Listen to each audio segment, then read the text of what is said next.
नमस्कार,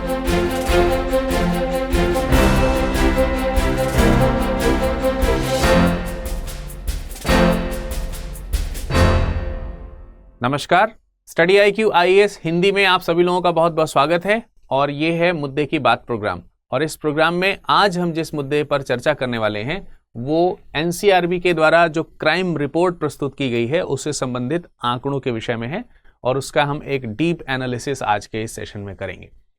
सेशन की शुरुआत करने से पहले हम इसमें कई सारे एस्पेक्ट्स आपको बता दे रहे हैं, जैसे कि आज के सेशन में हम ये समझेंगे कि NCRB क्या है। सबसे पहले तो इसके साथ साथ इसके फंक्शंस किस तरीके से काम करते हैं, ये रिपोर्ट कैसे तैयार करी जाती है, इस रिपोर्ट के द्वारा जारी किए गए आंकड़ों को हमें किस प्रकार से पढ़ना चाहिए, किस प्रकार से समझना चाहिए, और विभिन्न आक्षेपों के दृष्टिकोण से अगर देखा जाए तो इस रिपोर्ट ने वर्ष 2021 के आंकड़ों को किस प्रकार से प्रस्तुत किया है।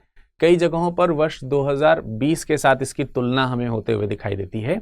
तुलना इसलिए होते हुए दिखाई देती है क्योंकि पिछले वर्ष की तुलना में इस वर्ष का अपराध किस प्रकार से नियंत्रण में रहा है या आगे बढ़ा है, किस क्षेत्र में अपराधों की श्रेणी बढ़ी है, इत्यादि इस रिपोर्ट में प्रस्तुतिकरण किए गए हैं। इसमें बाल अपराध से लेकर के महिला अपराध से लेकर के आर्थिक सामाजिक हर प्रकार के अपराध जो हैं उनके एक रिपोर्ट जो है विस्तृत तैयार की जाती है। तो इस पूरी रिपोर्ट को ध्यान से जरूर सुनिएगा। आपके एग्जाम पॉइंट ऑफ व्यू से प्रीलिम्स हो या फिर मेंस हो, यहां तक कि इंटरव्यू में भी इस पर्टिकुलर सेक्शन से क्वेश्चन आपके लिए जरूर पूछे जा सकते हैं। तो अगर आपके पास में एक अच्छा डेटा रहेगा तो आप अच्छी तरीके से इसका आकलन करते हुए किसी प्रकार की, चाहे वो आंसर राइटिंग हो या फिर जब आप इंटरव्यू फेस कर रहे होंगे तो उस समय के इंटरव्यूज हो, आराम से आप उन प्रश्नों का सामना कर सकते हैं। तो चलिए शुरुआत करते हैं सबसे पहले खबर से। खबर क्या है? राष्ट्रीय अपराध रिकॉर्ड ब्यूरो, यानी इसी को हम लोग बोलते हैं NCRB, national crime record bureau. ठीक है, नेशनल क्राइम रिकॉर्ड ब्यूरो ये वार्षिक रिपोर्ट जो है क्राइम की, यानी कि जो अपराध हुए हैं उन अपराधों की वार्षिक रिपोर्ट प्रस्तुत करता है। क्या करता है? वार्षिक रिपोर्ट प्रस्तुत करता है। स्वाभाविक सी बात है कि जब हम किसी प्रकार की रिपोर्ट प्रस्तुत कर रहे हैं तो रिपोर्ट्स जो है किन्हीं डेटा के आधार पर बनाए जाते हैं। जिन डेटा के आधार पर इन रिपोर्ट्स को बनाया जाएगा वो डेटा कलेक्ट कहां से हो रहे हैं, उसके सोर्स भी बड़े इंपॉर्टेंट हो जाते हैं। तो इन सब चीजों को भी इसमें ध्यान रखना है। पर क्या NCRB का काम सिर्फ रिपोर्ट प्रस्तुत करना है या कुछ और भी है, इसके बारे में भी हम लोग यहां चर्चा करने वाले हैं। NCRB की वार्षिक रिपोर्ट क्राइम इन इंडिया का एक नया संस्करण जारी हुआ है, और ये जो नया संस्करण है वर्ष 2021 के लिए है, और ये जारी किया गया था 29 अगस्त को। तो ध्यान रखना है, वर्ष 2021 के आंकड़े हैं इसमें। वर्ष 2021 में जो अपराध हुए हैं उनके आंकड़े हैं। रिपोर्ट भले ही 2022 अगस्त में आई है, 29 अगस्त को ये रिपोर्ट जरूर आई है, लेकिन इसके आंकड़े वर्ष 2021 के लिए हैं, इससे संबंधित आंकड़े जारी किए गए।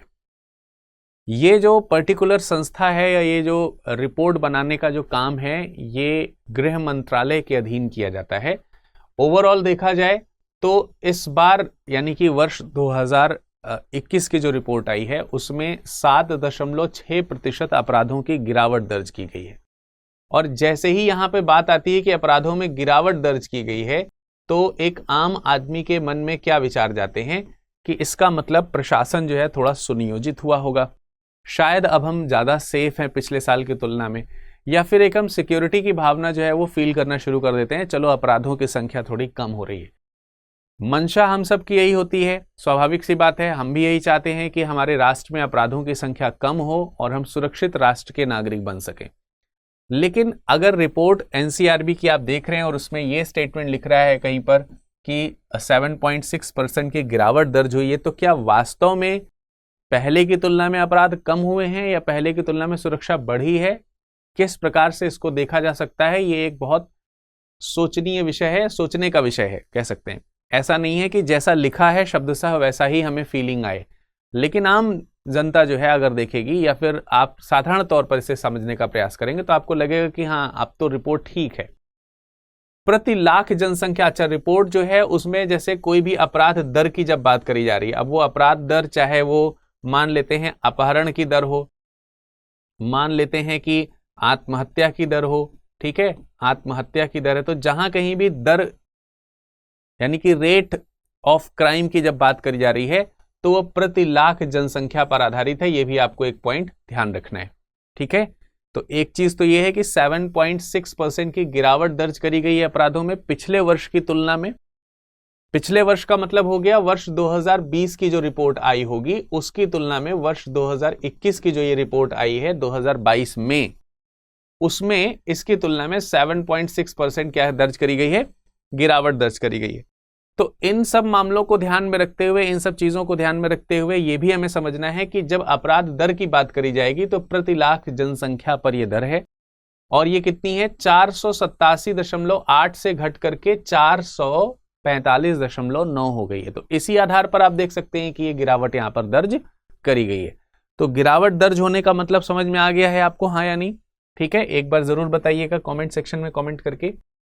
अब हमको यहां पर महत्वपूर्ण तरीके से यह जानना जरूरी हो गया है कि एनसीआरबी की रिपोर्ट कौन प्रकाशित करता है। एनसीआरबी की जो रिपोर्ट प्रकाशित होती है उसे प्रकाशित कौन करता है,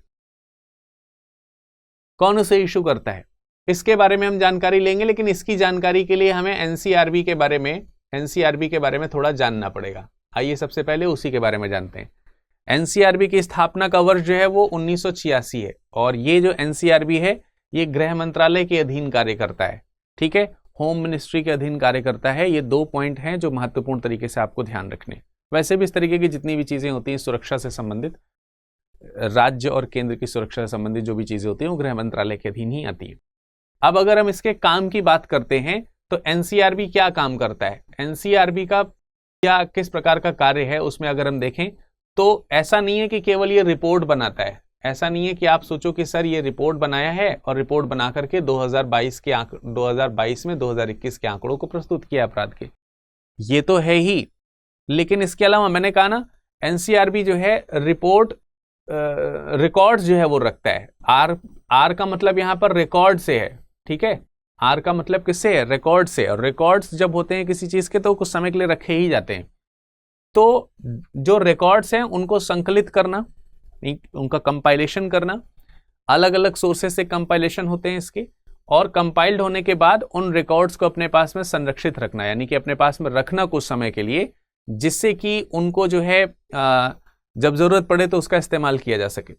इसके अलावा इन्हीं के आधार पर, इन्हीं डेटास के आधार पर एक रिपोर्ट कलेक्टिवली बना करके उसे प्रकाशित करना, ठीक। तो जब रिपोर्ट प्रकाशित हुई है तब हमारे पास में डेटा आया है। तो अभी हम लोग जो सुविधा का लाभ उठा रहे हैं वो उसके इस कार्य से उठा रहे हैं, लेकिन इसके पहले उसने ये सारे कार्य किए। इसके अलावा अंतरराज्यीय एवं अंतरराष्ट्रीय अपराधियों का डेटा भी इनके पास में संरक्षित होता है, और जरूरत पड़ने पर राज्यों के साथ या फिर अलग अलग जो बॉडीज हैं उनके साथ में शेयर भी किया जाता है। तो अंतरराष्ट्रीय अपराधियों का डेटा जो है हमको यहां पर सुरक्षित करने का काम भी इनको देखने को मिलेगा। और सबसे बड़ी बात है कि ये फिंगरप्रिंट्स के मामले में अगर देखा जाए, देखिए तमाम सारे जो अपराध होते हैं उनकी पहचान में सबसे मजबूत सबूत के रूप में अगर देखा जाए तो कहीं ना कहीं जो फिंगरप्रिंट्स हैं वो काम आते हैं। तो तमाम सारे फिंगरप्रिंट्स का ये नेशनल वेयर हाउस है एक तरीके से, और ये नेशनल वेयर हाउस राष्ट्रीय, अंतर्राष्ट्रीय, राज्य स्तरीय किसी प्रकार के जो अपराधी हैं, सभी प्रकार के अपराधियों का जो फिंगरप्रिंट डेटा है वो कलेक्ट करके रखता है, और जरूरत पड़ने पर एजेंसीज के साथ में वो शेयर करता है। तो ये भी एक बहुत ही महत्वपूर्ण चीज है जो आप बता सकते हैं इसके फंक्शंस में। कभी आपसे एनसीआरबी के फंक्शंस के ऊपर लिखने के लिए आ जाए, एनसीआरबी के ऊपर किसी प्रकार से कुछ निबंध या किसी भी प्रकार की चीज मुख्य परीक्षा में लिखने के लिए आ जाए, या ताजा आंकड़ों को लेकर के कोई एनालिसिस लिखना हो, तो आप उनके फंक्शंस को इस तरीके से बता सकते हैं। अब एनसीआरबी के बारे में मैंने बताया कि डेटा का संकलन करता है, तो संकलन करने का प्रोसीजर क्या है उसके बारे में भी एक छोटा सा पॉइंट यहां पे समझने का प्रयास करते हैं।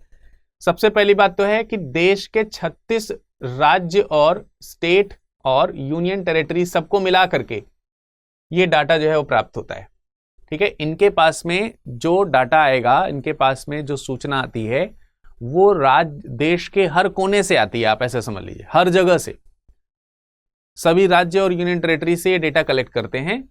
और राज्यों में भी कई बड़े बड़े शहर हैं, उनमें मेट्रोपॉलिटन सिटीज हैं, ठीक है। तो 53 महानगरीय जो शहर हैं उन 53 महानगरीय शहरों से भी डेटा यहां पर कलेक्ट किया जाता है। मतलब राज्यवार डेटा, केंद्र शासित वार डेटा और जो बड़े बड़े शहर हैं उन शहरों के क्रम के हिसाब से भी डेटा जो है वो लिया जाता है।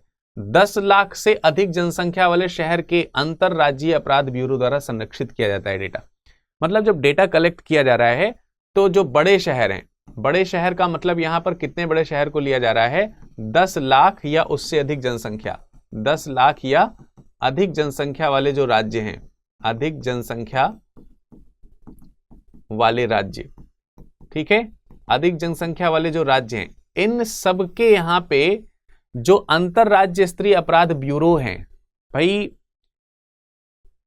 कुछ स्टेट्स ऐसे हैं जिनमें जो सिटीज हैं वो काफी बड़ी जनसंख्या वाली सिटीज हैं।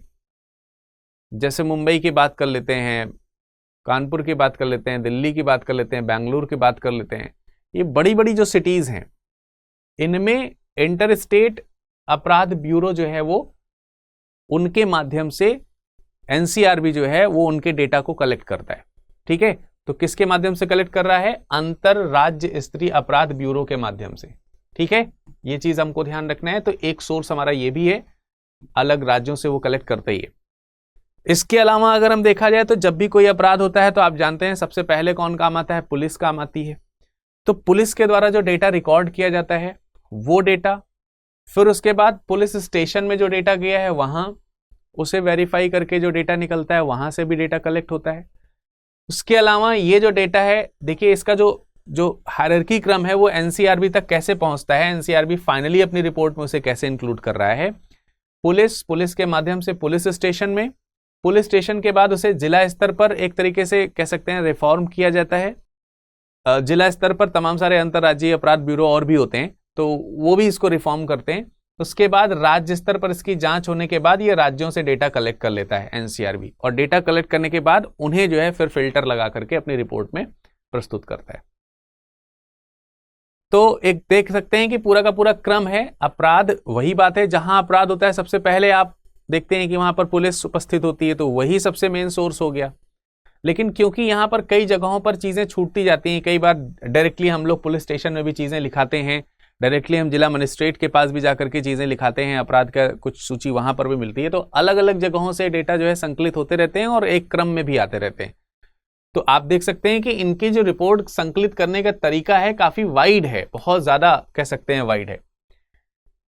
अब समस्या यह है कि एनसीआरबी ने जो डेटा रिपोर्ट में प्रस्तुत करके आपको दिया, जैसे अभी आपने देखा कि 7.6% जो है अपराध पिछले वर्ष की तुलना में, यानी वर्ष 2022 की तुलना में वर्ष 2020 की तुलना में वर्ष 2021 में कम हुआ है।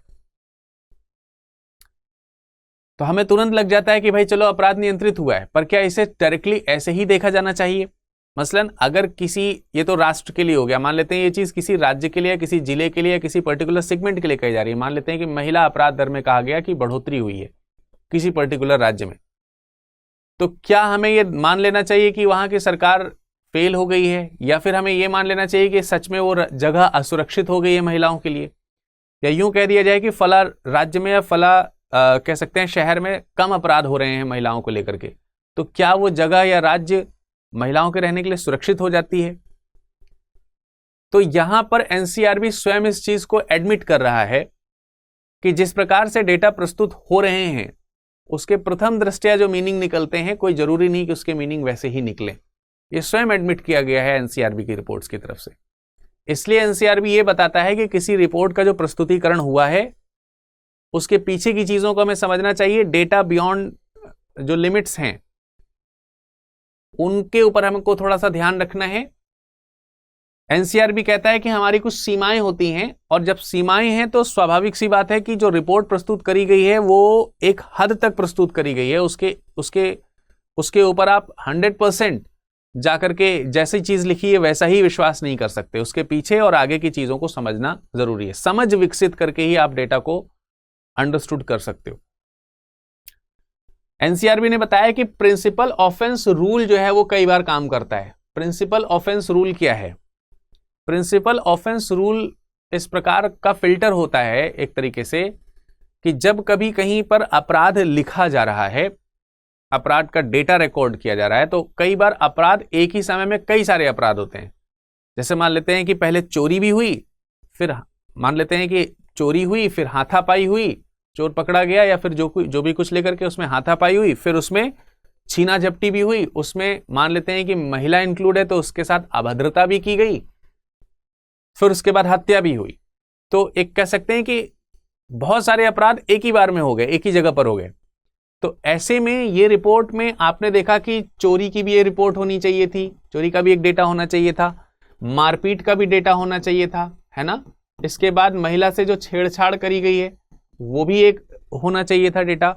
मान लेते हैं कि उसमें कोई ऐसा जगह पर घटना घटित हुई है, या एक दूसरा एग्जाम्पल दे सकता हूं, मान लेते हैं किसी महिला के साथ में दुर्व्यवहार हुआ, दुर्व्यवहार, ठीक है, किसी महिला के साथ में क्या हुआ, दुर्व्यवहार हुआ, उसके बाद उसकी हत्या भी कर दी गई। तो आप देख सकते हैं जघन्य अपराध हैं, लेकिन कई बार जो रिपोर्ट दर्ज होती है वो केवल हत्या की होती है। तो जब हत्या भी हुई तो जो रिकॉर्ड्स हैं वो कई बार क्या किसके जाते हैं, ये वही बात यहाँ पे सबसे जघन्य अपराध के लिए ये प्रिंसिपल ऑफेंस रूल का नियम काम करता है। और रिपोर्ट में जो आंकड़े आ जाते हैं वो किसके आ जाते हैं, हत्या के आ जाते हैं। ऐसे में रेप का केस जो है वो एक घट गया, ये तो एक रेप का भी केस है ना भाई, दो घटनाएं घटित हुई, एक जगह रेप हुआ और एक जगह रेप प्लस हत्या हुई। तो इस मामले में आप देखेंगे कि आंकड़ा क्या कह रहा है, वैसे देखने में आपको लग रहा है कि 2 रेप हुआ और 1 हत्या हुई, लेकिन जब रिपोर्ट में आप पढ़ोगे तो 1 रेप और 1 हत्या का मामला आपको यहां पर दिखाई देगा।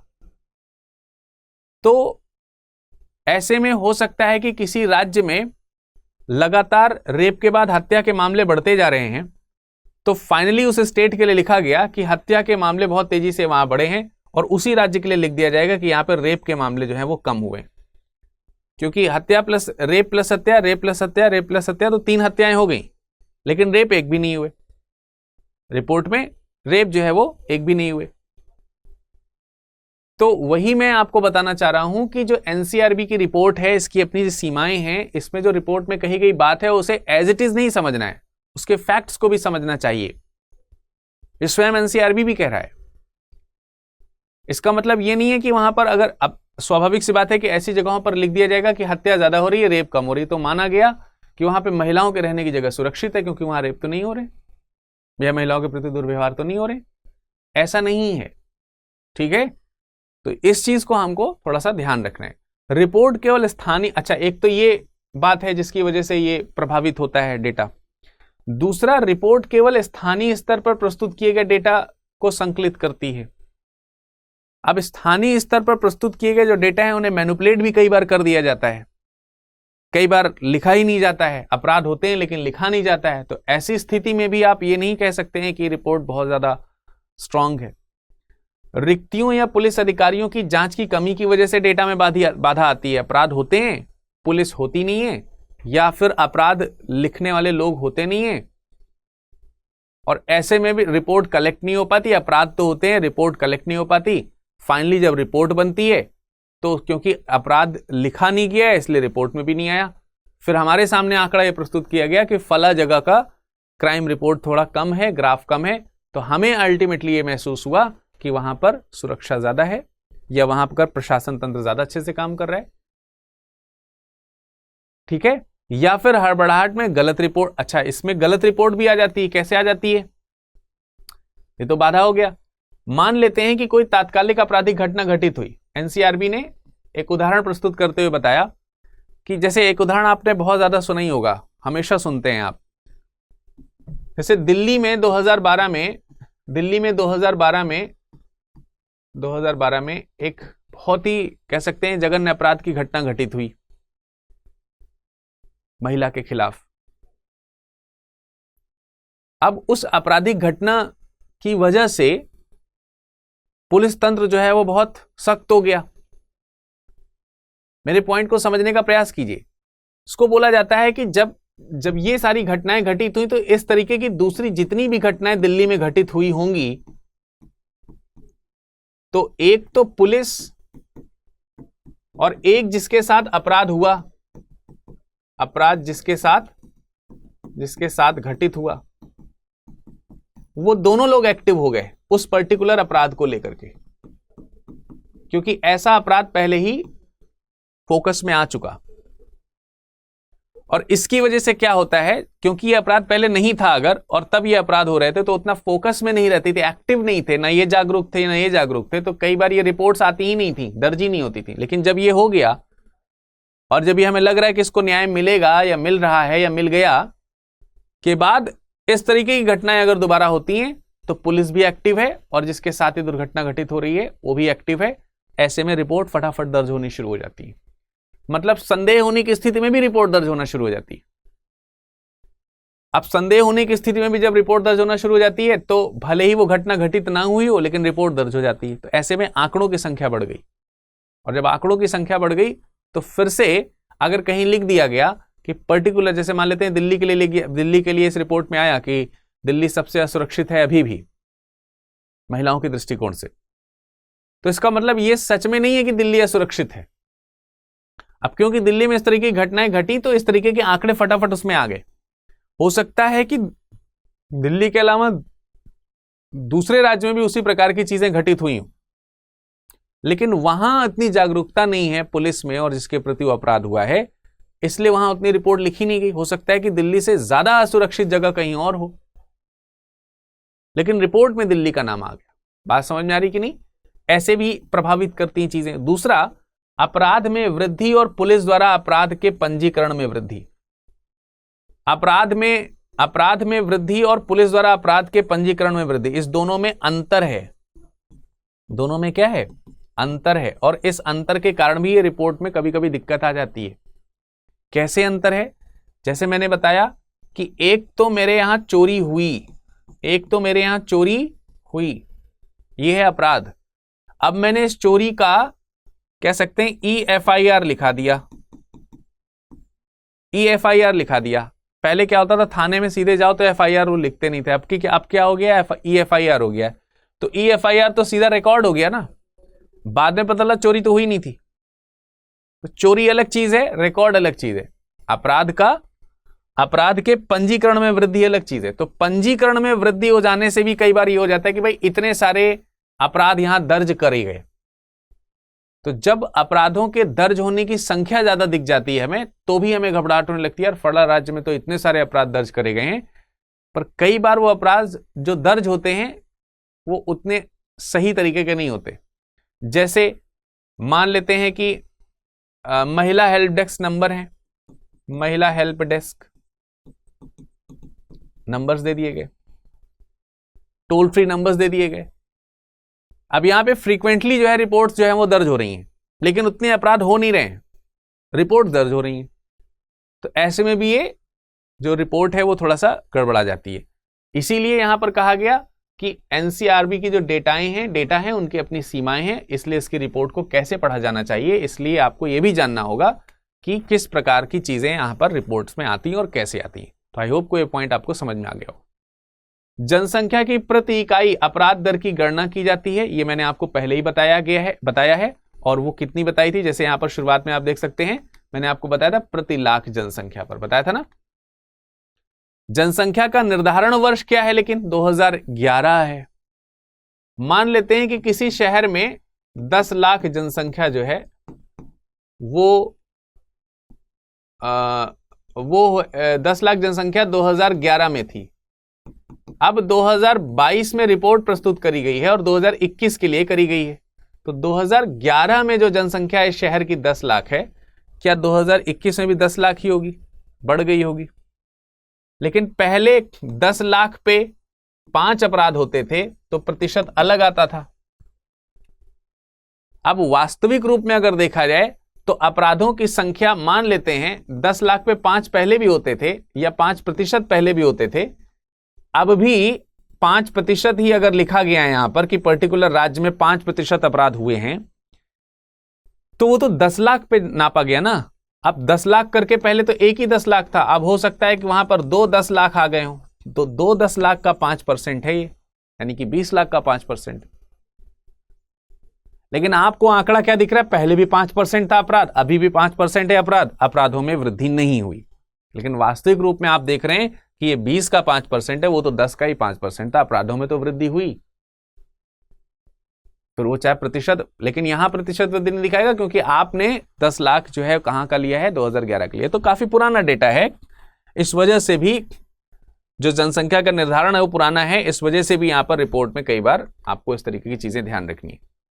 अब इसके बाद मैं यहां पर कुछ इमेजेस आपको दिखा रहा हूं, आप इन इमेजेस को देखिए और देखिए यहां पर कि एनसीआरबी कह रहा है कि विमेन जो हैं उनके लिए सिटीज में थोड़ी प्रॉब्लम्स बढ़ गई हैं, और खासकर वो सिटीज कौन कौन सी हैं, दिल्ली, मुंबई, बेंगलुरु और हैदराबाद। ठीक है, और वो सिटीज जहां पर ये क्राइम्स जो हैं वो बढ़े हैं उनके बारे में अगर हम बात करें, और महिलाएं जहां पर के खिलाफ जहां पर अपराध 2021 में ज्यादा बढ़ा, अगर उनकी हम बात करते हैं तो 1616 केसेस विमेंस के खिलाफ में आए हैं पुणे में। 3050 केसेस जो हैं आपको अगेंस्ट विमेन आपको हैदराबाद देखने को मिलता है। 3127 केसेस आपको अगेंस्ट विमेन बेंगलुरु में देखने को मिलता है। 5543 केसेस आपको मुंबई में देखने को मिलते हैं महिलाओं के खिलाफ, जबकि 13892 केसेस दिल्ली में देखने को आपको मिल रहे हैं। इसके अलावा crime against women in India rose by 15.3%। Bharat में महिलाओं के खिलाफ 2020 की तुलना में 2021 में 15.3% की दर से अपराध बढ़ गए हैं। The rate of crime against women, number of incidents पर लाख पॉपुलेशन की अगर हम बात करते हैं तो ये भी हमको यहां पर बढ़ते हुए दिखाई दे रहे हैं। इंक्रीज फ्रॉम 56.5% इन 2020 टू 64.5% इन 2021। तो ये अपराधों की संख्या जो है हमको यहां पर बढ़ती हुई दिखाई दे रही है। महिलाओं के खिलाफ तमाम सारे राज्यों में अपराध जो है वो हमको बढ़ते हुए दिखाई दे रहे हैं। ये भी आपने यहां पर पीछे कुछ इमेजेस जो मैंने दिखाई उसमें आपको समझ में आया। अब आइए सीधे बात करते हैं एनसीआरबी के अलग अलग डेटा जो है अलग अलग अपराधों की दृष्टि में कैसे रहे हैं। सबसे पहले हम बात करेंगे महिलाओं के खिलाफ जो अपराध हैं वो क्या बता रहे हैं। एनसीआरबी की रिपोर्ट के अनुसार उसे बताया गया है कि महिलाओं के खिलाफ अपराध जो है वो बढ़े हैं। तो कितने प्रतिशत बढ़े हैं? 15.3%। ये डेटा आपके लिए बहुत इंपॉर्टेंट है, ध्यान से इसको नोट करिएगा, आगे के एग्जाम्स में आपके निश्चित रूप से काम आएंगे, इसलिए जरूर इनके डेटास को आप एक जगह पर नोट करके रखेंगे। 2020 की तुलना में 2021 में पूरे भारत में अगर देखा जाए तो महिलाओं के खिलाफ अपराध के मामले 15.3% बढ़ गए हैं, 15.3%, जिसमें दिल्ली को सबसे असुरक्षित बताया जा रहा। फिर मैं अंडरलाइन कर दे रहा हूं, यहां पर असुरक्षित किस आधार पर बताया जा रहा है? डेटा के आधार पर बताया जा रहा है। आंकड़े इतने ज्यादा हैं इस वजह से ऐसा दिख रहा है, पर कोई जरूरी नहीं है कि दिल्ली के कंपैरेटिव दूसरे राज्यों में आंकड़े उतने ना हो सकता है कि वहां पे आंकड़े ज्यादा हो, पर जागरूकता दिल्ली में ज्यादा है इसलिए दिल्ली के आंकड़े बढ़े हुए दिखाई दे रहे हो। ये भी एक पॉसिबिलिटी है, पर हो सकता है कि सच में दिल्ली में अपराध ज्यादा हो, ये भी एक पॉसिबिलिटी है, गलत ना हो। 2021 में 14,277 कह सकते हैं कि ये मामले यहां पर दर्ज हो रहे हैं महिलाओं के खिलाफ में, जो उनकी असुरक्षा को यहां पर कहीं ना कहीं रिप्रेजेंट कर रहा है। अपराध की उच्चतम दर जो है वो कितनी है? 147.6%। ठीक है, दिल्ली में महिलाओं के खिलाफ अपराध का प्रतिशत जो है वो 32.20% है, सबसे ज्यादा दिल्ली में है। और दिल्ली के बाद दूसरा नंबर जो है वो मुंबई का है, और मुंबई के बाद तीसरा नंबर जो है आपको बेंगलुरु का दिखाई देता है, जो कि अभी मैंने आपको थोड़ी देर पहले फुटेज में भी दिखाया था। अगर हम सर्वाधिक मामले बलात्कार के बारे में बात करते हैं तो बलात्कार में महिलाओं के खिलाफ अगर देखा जाए तो राजस्थान की संख्या सबसे ज्यादा है। अगर आप देखेंगे 2020 में जहां 5,310 मामले थे, वहीं 2021 में ये मामले बढ़कर के कितने हो गए हैं? 6,337 हो गए हैं। ये राजस्थान की बात है। राज्य में 2021 में सबसे ज्यादा, अच्छा इसमें भी अगर हम देखें तो 6,337 मामले जो 2021 में दिखाई दे रहे हैं, उसमें भी नाबालिग के साथ जो दुर्व्यवहार किया गया है, तो सबसे ज्यादा दुर्व्यवहार का मामला राजस्थान में है। उसमें भी नाबालिगों के साथ भी सबसे ज्यादा दुर्व्यवहार का मामला भी राजस्थान में है, और उसकी भी संख्या कितनी है? 1,453 मामले। ठीक है, तो ये पॉइंट आपको देखना है। अब आप किसके आधार पर महिलाओं की सुरक्षा को ज्यादा देखते हैं? रिपोर्ट्स ज्यादा दर्ज हुई हैं इसलिए, या वास्तविक रूप में आपको यहां पर दिख रहा है कि राजस्थान में 2020 की तुलना में 2021 में बलात्कार के मामले महिलाओं के खिलाफ ज्यादा देखने को मिल रहे हैं? तो ये आपको समझना चाहिए कि किस तरीके की चीजें हैं। महिलाओं के खिलाफ अपराधों की दर की अगर हम बात करें, यहां पर अपराध का मतलब वही केवल बलात्कार ही नहीं है, दूसरे प्रकार की चीजें भी हैं। महिलाओं के खिलाफ अपराध में आप मार पीट से लेकर के, अब्यूजिंग से लेकर के, उनको प्रताड़ित करने से लेकर के हर चीज को ऐड कर सकते हैं, उनकी हत्या तक। तो महिलाओं के खिलाफ अपराधों की दर 1 लाख जनसंख्या पर घटनाओं की संख्या मैं फिर से यहां पर लिख दिया हूं, 2020 में 56.5% थी, जो कि बढ़ करके अब 64.5% हो गई है। ठीक है, 56.5 से बढ़ के कितनी हो गई है? 64.5% हो गई है। महिलाओं के खिलाफ अपराध की उच्चतम दर जिस जगह पर है वो है असम। महिलाओं के खिलाफ अपराध की उच्चतम दर होने का मतलब यह नहीं है कि वहां पे संख्या सबसे ज्यादा होगी। संख्या के मामले मैंने आपको बता दिया कि दिल्ली है, लेकिन दर जो है वो ज्यादा कहां है? वो असम में। असम में 168.3% है ये अपराध की दर। असम के बाद बारी आती है ओडिशा की, और ओडिशा के बाद अगर हम देखेंगे तो हरियाणा है। हरियाणा के बाद यहां लिखा ही है, ओडिशा के बाद हरियाणा है, हरियाणा के बाद तेलंगाना है, उसके बाद राजस्थान का नंबर है। ठीक है, तो ये आंकड़े बहुत इंपॉर्टेंट है। इसके अलावा अगर हम देखें महिलाओं के खिलाफ अपराध बढ़े हैं, उसमें 31.8% मामले जो हैं, ये जो टोटल मामले आप देख रहे हो, जिस तरीके से संख्या यहां पर बढ़ती हुई आपको दिख रही है, ठीक है, ये अपराध के जो टोटल मामले देख रहे हैं, इनमें अगर हम देखें तो महिलाओं के खिलाफ अपराधों की सूची में, माफ कीजिएगा, इसमें जो 31.8% जो मामले हैं वो घरेलू हिंसा, डोमेस्टिक वायलेंस को झेलने वाला है। यानी कि महिलाओं के खिलाफ जो अपराध हुए हैं सबसे ज्यादा, उन अपराधों में भी सबसे ज्यादा अपराध जो है वो डोमेस्टिक वायलेंस के मामले हैं, जिसमें पति या उसके रिश्तेदारों द्वारा क्रूरता दिखाई गई है। 20.8% मामले जो हैं वो महिलाओं के शील भंग करने के इरादे से जो हमला किया जाता है, यानी कि छेड़छाड़ जिसको बोल सकते हैं आप, और जिसमें गैर कह सकते हैं गलत इरादतन जो अपराध यहां पर हो रहे हैं गलत इरादे से, वो दूसरे नंबर पर सबसे ज्यादा है। महिलाओं के अपहरण की संख्या आप देख सकते हैं 17.6% है, जबकि 7.4% मामले वो हैं बलात्कार के। तो महिलाओं के खिलाफ घरेलू हिंसा के मामले बहुत ज्यादा हैं। उसके बाद अगर आप देखेंगे तो उनकी जो डिग्निटी है उसको एबॉलिश करने का काम के जो अपराध हैं वो थोड़े ज्यादा हैं। उसके बाद अपहरण के मामले हैं, और फिर बलात्कार के मामले आपको यहां पर देखने को मिल रहे हैं। अपराधों की सूची अगर देखी जाए, महिलाओं के खिलाफ अपराधों की सूची, तो उसमें सबसे ज्यादा नाम जो है उत्तर प्रदेश का है। मतलब सबसे ज्यादा अपराध जो है वो दर्ज जो है वो आपके सूची जो है वो कहां पर बनाई गई है? उत्तर प्रदेश में, उसके बाद राजस्थान में, फिर महाराष्ट्र में, और सबसे कम इस मामले में अगर देखा जाए तो नागालैंड में है, जो कि 5.5% दर है। ठीक है, तो नागालैंड में अपराध दर सबसे कम है।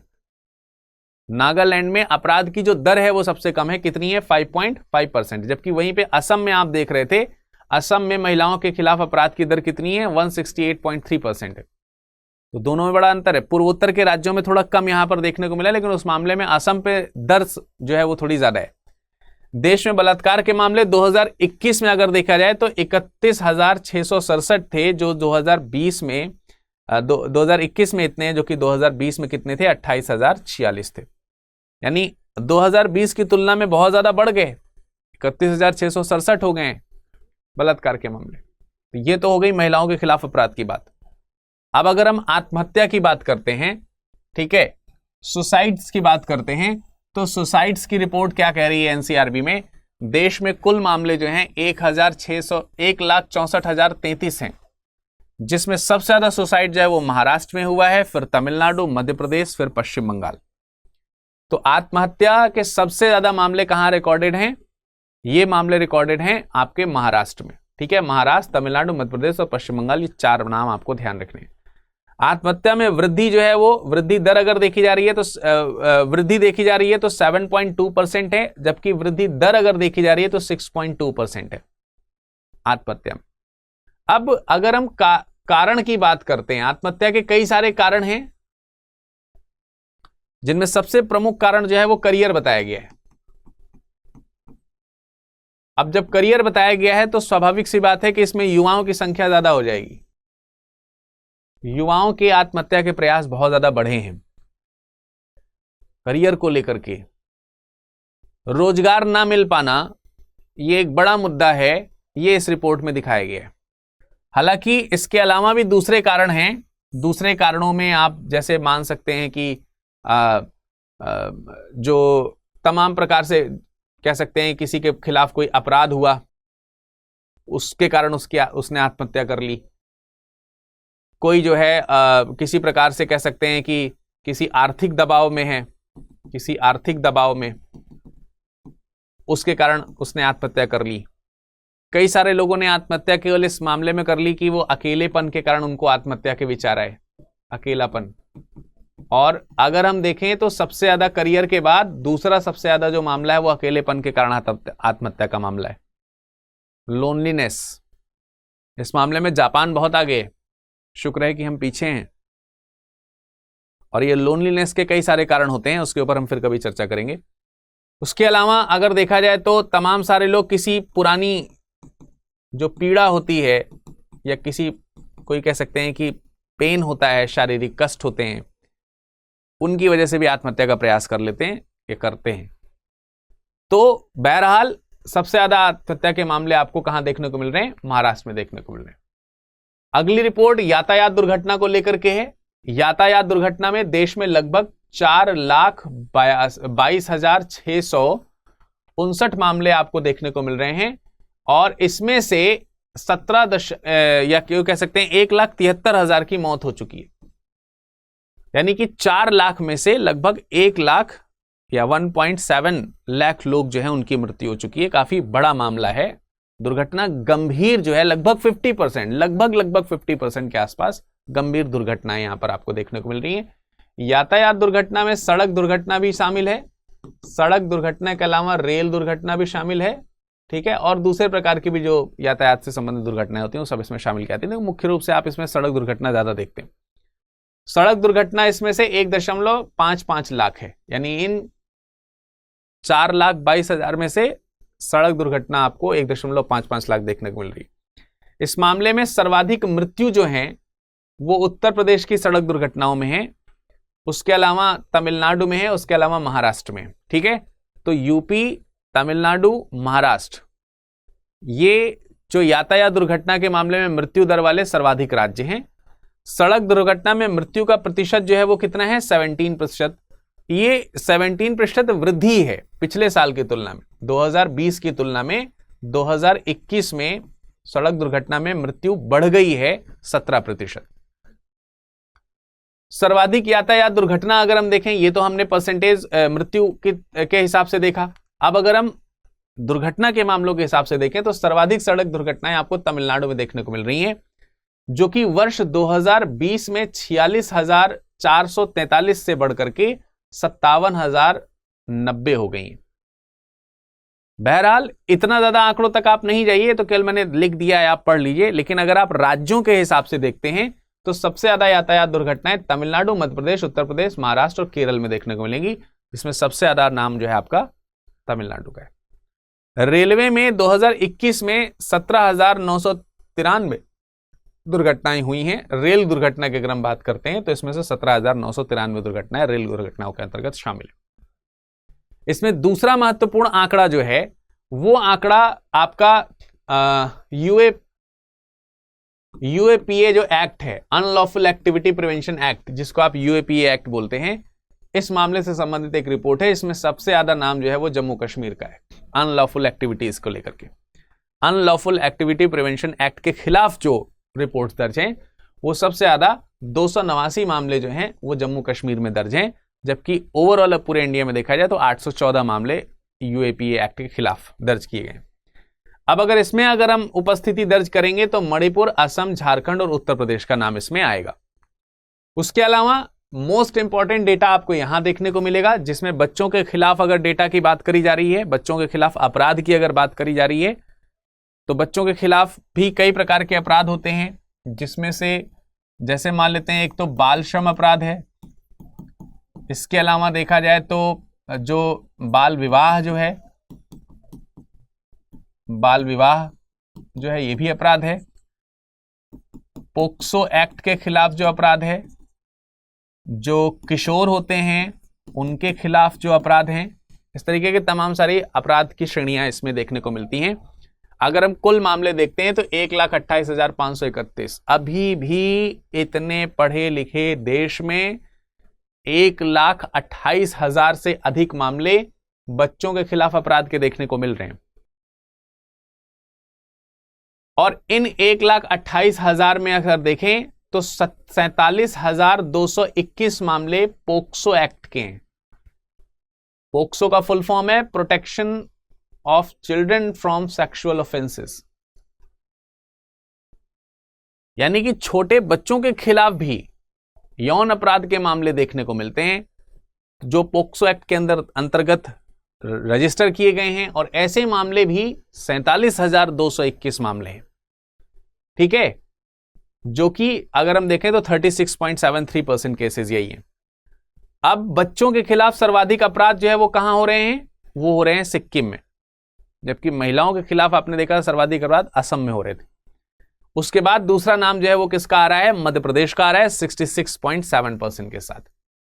यौन अपराधों की उच्चतम दर अगर हम देखें तो ये भी आपको सिक्किम में देखने को मिल रही है, फिर केरल में, फिर मेघालय में, फिर हरियाणा में और फिर मिजोरम में। तो सभी प्रकार के अपराधों की दर में भी सिक्किम यहां आगे है और यौन अपराध के मामले भी आपको सबसे ज्यादा सिक्किम में देखने को मिल रहे हैं। सांप्रदायिक दंगों की बात करते हैं तो इसमें झारखंड और महाराष्ट्र का नाम है, पिछली वाली रिपोर्ट में बिहार का नाम था तो वो थोड़ा सा यहां हट गया है। बच्चों के खिलाफ अपराध के और मामलों में अगर हम देखें, अच्छा ये तो यहां पर पिछली वाली चीजें रिपोर्ट यहां पर दोबारा आपके सामने प्रकट हुई हैं, पर कोई बात नहीं। इसमें जो डेटा है एक और है बच्चों के खिलाफ अपराध के दर का, इसमें एक डेटा और है, वो ये है कि नागालैंड में न्यूनतम दर है। नागालैंड में बच्चों के खिलाफ अपराध की दर जो है वो कैसी है? न्यूनतम दर है, सबसे कम। और केंद्र शासित प्रदेश की अगर हम बात करते हैं तो सर्वाधिक बाल अपराध के मामले आपको दिल्ली में देखने को मिल रहे हैं। तो ये रिपोर्ट में आपको कुछ चीजें जरूर ध्यान रखनी है, जैसे कि पोक्सो एक्ट की बात करते हैं तो उसके मामले आपको देखने को मिलते हैं। बच्चों के खिलाफ अपराध के जो मामले हैं वो सबसे ज्यादा सिक्किम और मध्य प्रदेश में आपको देखने को मिल रहे हैं। नागालैंड में सबसे कम बच्चों के खिलाफ अपराध के मामले में देखने को मिल रहे हैं और दिल्ली जो कि केंद्र शासित प्रदेश है उसमें केंद्र शासित प्रदेश के मामले में सबसे ज्यादा मामले आपको बच्चों के खिलाफ देखने को मिल रहे हैं। बाल श्रम में अगर हम देखें तो बाल श्रम अधिनियम के खिलाफ जो मामले दर्ज हुए हैं वो है टोटल 982 और सबसे ज्यादा बाल श्रम हो रहा है तेलंगाना में। 305 मामले आपको तेलंगाना में देखने को मिलते हैं। तेलंगाना में 305 सबसे ज्यादा मामले जो है आपको बाल श्रम के खिलाफ देखने को मिल रहे हैं। और दूसरा नाम जो है वो किसका आ रहा है? असम का। तो बाल श्रम के लिए भी काफी कह सकते हैं कि खतरनाक आंकड़े हैं ये। और अगर हम बाल विवाह निषेध अधिनियम के तहत जो मामले दर्ज किए गए हैं, स्वाभाविक सी बात है तभी दर्ज किए गए होंगे जब बाल विवाह कहीं हुए होंगे या उसकी घटनाएं देखने को मिली होंगी। तो इस तरीके के मामले अगर देखें तो 1062 हैं और इसमें सबसे ज्यादा कर्नाटक का नाम आ रहा है, फिर तमिलनाडु और फिर असम का। कर्नाटक का, तमिलनाडु का और फिर असम का। ठीक। किशोरों के खिलाफ अगर हम बात करते हैं तो किशोरों के खिलाफ जो मामले दर्ज हुए हैं वो बढ़े हैं थोड़े से, और 2021 में और ये बढ़ करके 4.7% से बढ़ करके 31,170 हो गए। जुवेनाइल एक्ट के तहत जो तमाम सारे जो मामले लिखे जाते हैं वो। तो ये मैंने आंकड़े आपको यहां पर प्रस्तुत किए हैं। आशा करते हैं कि आपको ये जो रिपोर्ट है वो पूरी तरीके से समझ में आई होगी।